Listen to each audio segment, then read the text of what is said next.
Estamos de regreso, se lo habíamos prometido, el diputado de la UDI, Jorge Alessandri, que les contábamos, además de este autor del polémico proyecto del retiro o traspaso del 100%, les contábamos que venía llegando de una comida que le íbamos a preguntar cómo le había ido, y es una comida de la que se está realizando a esta hora en la casa de Beto Acevedo, sobre la candidatura de Sebastián Sichel, Alberto Acevedo.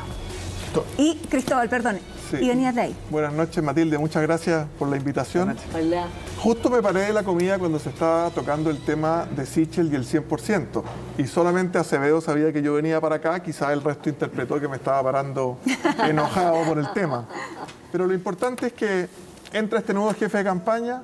Lo primero que hace es convocar a su casa, no a raíz de las encuestas de hoy día, sino que convoca a su casa recién nombrado. ¿Y a quién convoca? A personas determinadas dentro de los partidos, presidentes, secretarios generales, un representante de los parlamentarios, no solo para coordinar, porque entendiendo que había, más que una descoordinación, había quizás una falta de influencia de los partidos en el comando, de no sentirse parte, de no tener voz y voto adentro, y el llamado que Cristóbal Acevedo hace en esta primera instancia es primero limar asperezas, primero tender puentes de nuevo, y una vez que están tendidos esos puentes, empezar una semana de nuevas coordinaciones, quizás claro, nuevas caras. El nerviosismo que hay a esta hora con estas dos encuestas, que es la encuesta de Pulso Ciudadano y CADEM, y en las dos es el mismo escenario, que por primera vez José Antonio Kast supera a Sebastián Sichel. ¿Cuán nerviosos están? Mire, yo creo que nada trae más energía, más fuerza y más ánimo una campaña, ya sea de presidente, cualquier cargo de elección popular, que malas noticias. Yo recuerdo cuando después de la primera vuelta del 99 el presidente Lagos en conferencia de prensa dice: he escuchado a la gente, y trae nuevas caras, salen los Ominami, entran otros, hay nuevos eslogan, y yo creo que va a pasar algo así también en el segundo gobierno de Piñera, que tiene un mal resultado en la primera vuelta. También las malas noticias te despiertan. ¿Hay que hacer un giro así tan radical como los ejemplos que ponen en este momento en la campaña? Yo creo que sí. Y si la primera etapa fue rascándose de los partidos, esta segunda parte es con los partidos, y ojalá mucho más grande que los partidos, pero con los partidos. Diputado, ¿y en qué se ha equivocado el candidato Sichel y su comando, en su opinión? ¿Por qué están con los resultados que tienen? Bueno, han habido algunos errores comunicacionales, evidentemente. Uno que me tocó especialmente es cuando dice: si no tuviste hijos no estás preparado para ser presidente, porque hay un presidente que se llama igual que yo, que no tuvo hijos, y yo creo que fue un gran presidente y la gente lo recuerda mucho. Pero más allá de esos detalles, yo creo que faltaba la estructura, faltaba esa energía, y cuando pisas Talca te espera la estructura de los partidos de Chile Vamos. Cuando vas a Aysén, lo mismo. Poder contar con esos voceros. Nosotros tenemos más de 2.500 candidatos en todo Chile, a consejero regional, diputado, senador. Si no hay un discurso común, si no te llega todos los lunes el mensaje de la semana que te hace sentirte parte, pero al mismo tiempo vocero, es poca la energía que le vas impregnando. ¿Cuál es el mensaje que tiene la centro-derecha, Chile Vamos, el sector, llamémosle como queramos llamarle? No ha aparecido claramente, digamos. O sea, la elección de Madrid, por ejemplo, fue clarísimo, era comunismo, libertad, o sea, era una cosa que movilizaba. ¿Cuál es el mensaje, si uno tuviera que poner un titular, digamos, qué es lo que aspira la derecha o la centro-derecha hoy en Chile? ¿Cuál es el mensaje? Bueno, si tal vez peleando con la exconcertación el mensaje podía ser más difuso, pero hoy día el peligro que tiene Chile es evidente. Peligro de caer en las garras del populismo, peligro de que termine nuestro crecimiento económico. Y la propuesta de la derecha hoy día, en esta situación del país, debiera partir no solo por los temas de siempre, como orden público, libertad económica, migración. Estamos en una etapa que tristemente uno debiera decir: estamos salvando los muebles. Estamos en una etapa en que el país está entregado a una convención constitucional que no respeta su mandato, que se siente originaria, que empieza a cambiar las reglas. Estamos con un partido comunista muy coordinado con un frente amplio, con un programa de gobierno durísimo hacia ideas que no han resultado en ningún país del mundo. Y estamos con una ciudadanía que, a pesar de todo esto que está pasando, a pesar de que las decisiones que Chile tome van a marcar 40 años, vota un tercio del país. Jorge, pero entonces en eso, claramente entonces es un discurso que está en contraposición a la candidatura de Boric y antes fue a Jadwe. Y entonces lo que me gustaría preguntarle es qué relación tiene Sichel en el ADN para representar esto, en el ADN del sector. Nosotros pensamos que Sichel es el mejor candidato en segunda vuelta. Sichel te permite hacer los cambios que Chile necesita en sus estructuras, en sus leyes, en cómo se divide el poder entre los distintos poderes del Estado, pero en paz, pero con moderación, pero con una fórmula que no nos lleve al abismo. Ya, pero es una persona que no tiene nada que ver con el ADN de la derecha y ustedes nuevamente, primero fue en el caso de Lawrence Colborne, que se inscribieron con un candidato que tampoco pertenecía al sector, estaba liderando las encuestas, parecía bien promisorio y competitivo, tal vez en segunda vuelta, primera vuelta. Están repitiendo el mismo error con un candidato que efectivamente no es parte de su ADN y que en el momento donde la situación se pone crítica, la desafección crece. Por ejemplo, en la UDI, ¿cuánta gente está vitrineando, diputado? Mire, yo no recuerdo desde que tengo uso de razón, una candidatura presidencial en que la derecha haya estado feliz con su candidato. Hernán Vigi, porque era el ministro de Hacienda, Alessandri Besa, por 1000 razones. Después, algo intrínseco, dice usted. Piñera, por esto y por esto, porque no era de derecha. En fin, nunca nos ha gustado el candidato a la centro derecha, por lo tanto, eso no es novedad. Lo que uno tiene que ver es buscar los puntos en común y ver quién tiene la fuerza para llevar ese mensaje al gobierno. Y Sichel hoy día yo siento que es capaz de ser el mejor candidato en segunda vuelta. Obviamente que yo escucho a Kast y me siento interpretado en muchas de sus frases. Mucho más que me gusta. También me siento interpretado por Sichel, pero siento que Kast tiene una claridad que en momentos de polarización uno siente que necesita y le reanima, ¿cierto?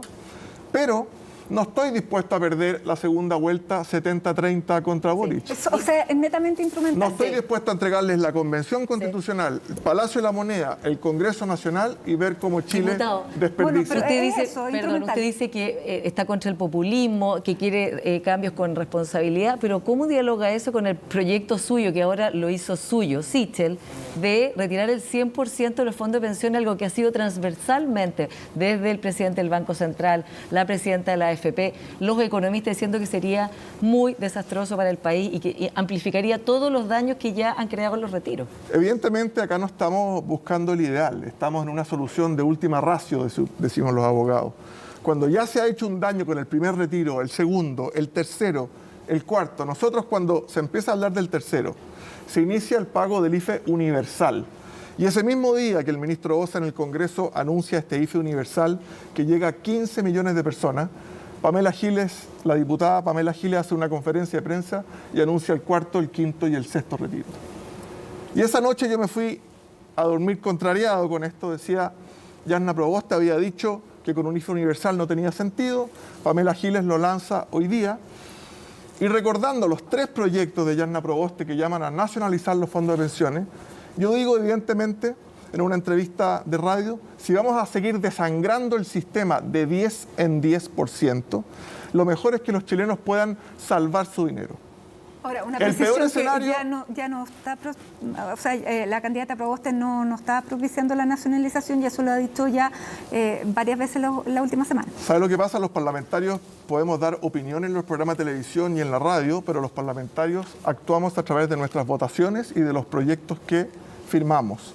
El proyecto de Yarna Proboste sigue presentado en el Parlamento, ocupa la palabra nacionalizar, está firmado también por La Torre, por otros senadores, les dejo una copia para que lo puedan leer, y yo le he hecho el llamado a ella 20 veces. ¿A que quite el patrocinio? Saque el proyecto o sáquele su firma, porque muchos no estamos tranquilos solamente con su opinión en la radio. Ahora, el proyecto suyo, que lo está apoyando era Sichel, en rigor no es un retiro, es un traslado, ¿no? No es que la gente pueda sacar esa plata como en los retiros de los 10% y gastarla.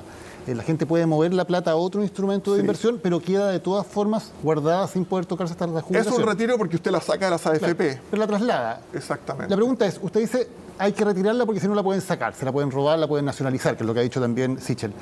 ¿Por qué podrían hacer eso supuestamente en las AFP y no podrían hacerlo en otro instrumento de inversión al que se ponga? De partida, hoy día los fondos están amparados en el decreto de ley 3.500, tenemos 6 AFP son en este momento donde usted está obligado a ahorrar. En nuestro proyecto, la gente podría mover la plata a más de 200 instrumentos financieros, dentro y fuera del país.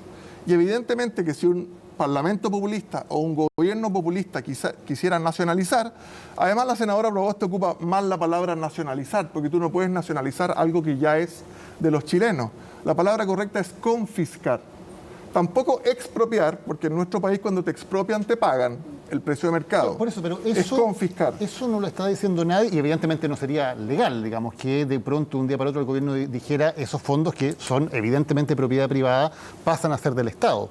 Pero el secretario del Senado lo declaró admisible y dice bueno, eso. Ya, una cosa es que un proyecto sea admisible y otra cosa es que efectivamente se pueda llegar a ese extremo. Pero la pregunta es, si usted llegara a ese extremo, digamos, poniendo en el extremo que usted pone, que efectivamente el Estado en un momento dijera, me voy a quedar con esto que es propiedad privada, ¿por qué podría hacerlo con la plata que está en un ahorro de las AFP y no con la plata que está en un ahorro en Primero, una razón práctica, porque cuando el gobierno va a echar el manotazo y se va a apropiar de esos dineros, es más fácil ir a 6 instituciones con residentes en Chile que ir a 200 instituciones, ir a pelear con un fondo mutuo que está en Australia, demandar a un fondo mutuo que está en España, a un fondo de inversión que está en Estados Unidos. O sea, todos los chilenos, los que tienen su plata en la AFP, ¿tienen la información necesaria como para poder hacer eso con sus recursos? Nuestro proyecto lo que llama es a que se creen fondos receptores, que los grandes fondos internacionales con ciertas reglas, manejar más de 3.000 billones de dólares, tener experiencia en fondos de pensiones, tener inversiones diversificadas, que esos fondos receptores vengan a ofrecer sus servicios a Chile y puedan ofrecerle al cotizante pequeño, al que tiene 10, 20, 30 millones de pesos, que pueda optar sin comisiones extra, manteniendo las comisiones que ya paga y pueda, evidentemente que no es el ideal. Perdón, ¿cómo es eso de sin comisiones extra? Nuestro proyecto plantea que si usted paga cierta comisión en su AFP, depende en cuál está, cuánto paga, que este nuevo fondo receptor le mantenga ese precio. Pero si la gente no paga comisión, la gente paga comisión una sola vez. Al entrar el dinero. Luego ese dinero uno tiene que volver a pagar para que se siga, habría que pagar una segunda comisión. Estamos asumiendo que de la gente que va a mover su plata a esta cuenta blindada que yo planteo, hay muchos que siguen activos y trabajando, por lo tanto esa comisión va a seguir entrando mes a mes. Pero la gente ya pagó por los fondos que tiene en su AFP, la gente ya pagó esa comisión. Usted está hablando del stock, yo estoy hablando del stock y además de lo nuevo que va a entrar. Son dos cosas distintas. No, entonces, ¿entra lo nuevo? ¿Entra a la nueva entidad o entra a la antigua entidad? Por supuesto que a la nueva entidad, si usted ha decidido cambiarse a la nueva entidad, todas estas cosas son voluntarias. Si alguien le cree a Yarna Proboste y se quiere quedar en Chile con su plata, bienvenido. Ahora, a quedarse usted, en Chile. Entonces, ¿qué está haciendo, por ejemplo, con sus compañeros en el Senado, con los senadores? ¿Usted quiere que se apruebe entonces este cuarto retiro para poder introducir el 100%? ¿Va a convencer a los senadores de la UDI o este proyecto corre independiente? Porque lo que le escuchamos al candidato Sichel era que si se aprobaba este cuarto retiro, él apoyaba el retiro del 100%. Sí, yo creo que no es condición, eso lo ha dicho Sichel. De hecho, en la Comisión de Constitución fusionamos los 10 con los 100, yo creo que eso era incompatible, por lo tanto no era correcto que estuvieran fusionados, y yo lo presenté de nuevo. El mismo proyecto se reingresó a la Secretaría de la Cámara de Diputados. Más allá de que venga el cuarto retiro, yo estoy seguro que Pamela Giles va a seguir con el 5, el 6, el 7, el 8 y el 9. ¿A este proyecto le conviene que se apruebe el cuarto retiro? Por supuesto que no. Porque son cosas distintas. El cuarto retiro es para retirar el dinero, sí, causa daño, inflación, un proyecto etcétera. Que hoy día todavía no genera tanta adhesión. El solo hecho de aprobarse en la Cámara ya le dio mucha fuerza, tanto así que un candidato presidencial.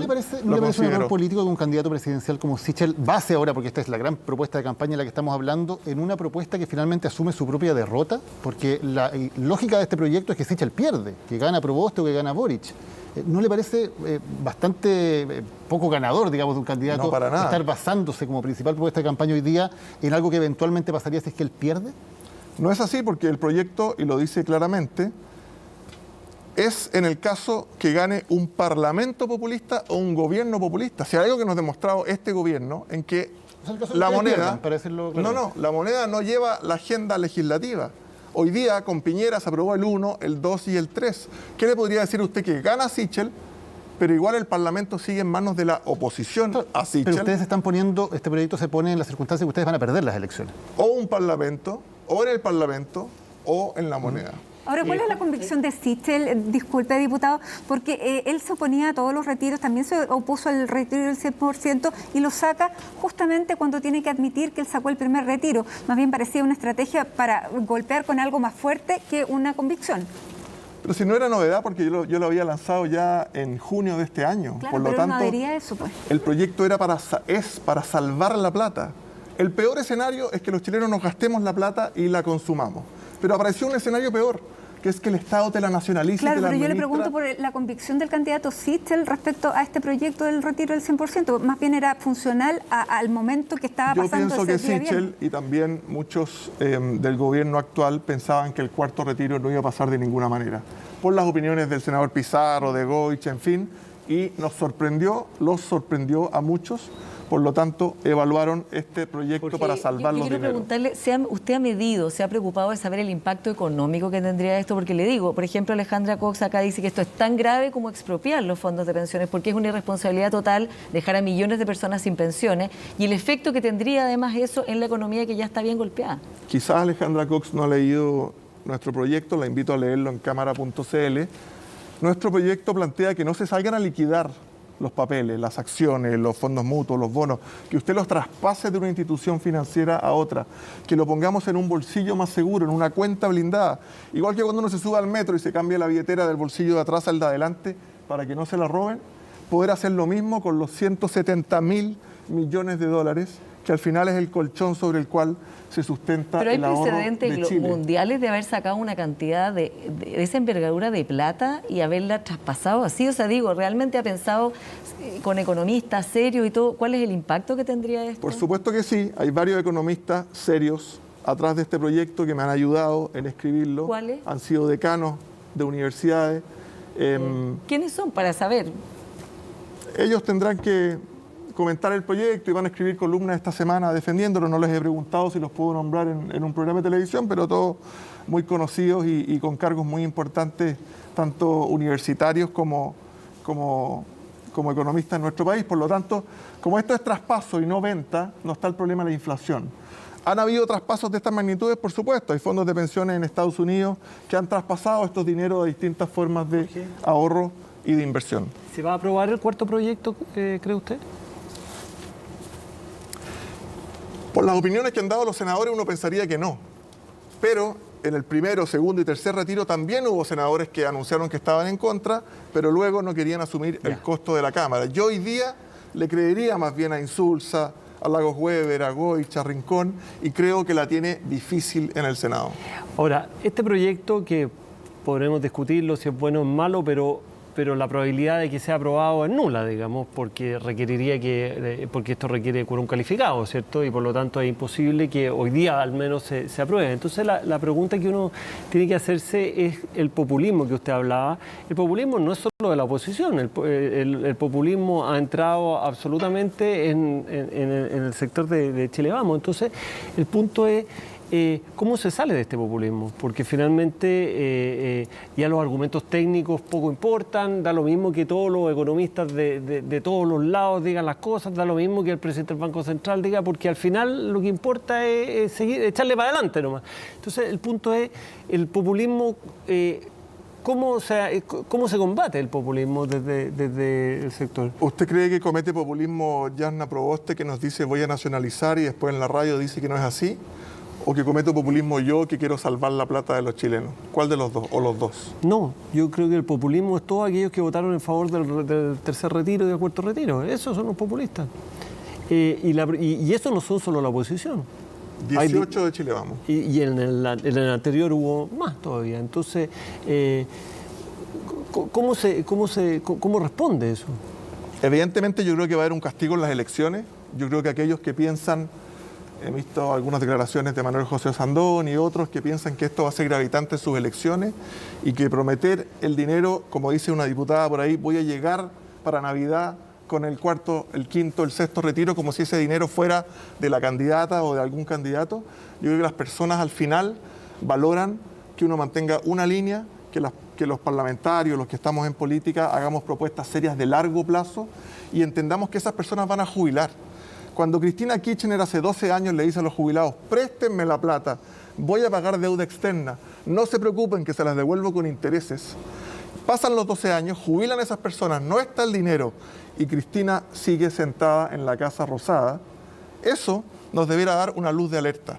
Eso debiera hacer que Jasna Proboste retire su proyecto. Y yo les digo al tiro, y lo anuncio en este programa, si hay una mesa donde estamos todos representados y hacemos un acuerdo parecido al 15 de noviembre, donde todos los candidatos presidenciales y sectores políticos se comprometen a que los fondos de los chilenos son inexpropiables, inembargables, no declarables de interés nacional, ese mismo día retiro mi proyecto del 100% del Congreso. ¿Qué es lo que dicen los candidatos? Tanto Jasna Proboste como Gabriel Boric dicen Pero yo exactamente estoy eso. pidiendo una firma Una firma explícita, real. porque lo votamos en la Comisión de Constitución el miércoles como indicación y se votó en contra. Le quiero preguntar por la noticia del día, estos Pandora Papers y la revelación del detalle del negocio entre el presidente Piñera o la familia del presidente Piñera y Carlos Alberto Délano para la venta de la mina Dominga, incluyendo el hecho de que había una cláusula por la cual, para que se pagara el total de la venta, no debía declararse como santuario ese sector. ¿Qué le parece? Sí, lo estaba viendo en el primer bloque del programa. Yo tampoco recordaba ese detalle. Busqué en Bio, año 2017, agosto, y efectivamente era un detalle que se conocía ya el 2017, era parte de las investigaciones. Por lo que entiendo son los hijos del presidente que invierten no directamente, sino que en un fondo de la Reinvial, una corredora de bolsa, y ese fondo a su vez, dentro de las inversiones que tiene, es una mina. ¿Quedaba un pago pendiente? ¿Cuánto? El 6% de ese pago quedaba pendiente. Yo creo que hay que investigarlo, pero por la información que tengo y por la declaración que he visto del ministro vocero, ese dato de que el 6% quedaba pendiente no sería nuevo. Habría estado en las investigaciones de la Fiscalía, en la querella del diputado Hugo Gutiérrez. ¿Qué le parece? ¿Qué le parece que un presidente de la República en ejercicio esté haciendo un negocio como ese, que involucra además, para obtener un beneficio para su familia, el hecho de que el gobierno haga o no una acción con respecto a una declaración? Si es que esa decisión que se toma cuando Piñera 1 ya es presidente beneficia directamente a él o su familia, evidentemente es impresentable. Yo creo que no es así, que no hay una decisión del gobierno en el que haya él participado directamente, ni nadie de su confianza, y creo que eso se probó en los tribunales. Ahora, si hay que investigar los fondos... ¿Usted considera que no es así? Porque el hecho es objetivo, digamos. Hay un contrato firmado que establece una determinada cláusula. Eso, de hecho, la declaración del gobierno no desmiente eso tampoco. Lo que hay que probar es que si esa decisión que toma el gobierno el 2010, la toma el gobierno primero, después de asumido el 11 de marzo del 2010, y si esa decisión impacta directamente el pago que gatilla ese último pago del 6% de la transacción. Era la condición. Probado eso, evidentemente que es muy grave. Ahora, y ese sería el argumento también para que se haya rechazado a Brancones.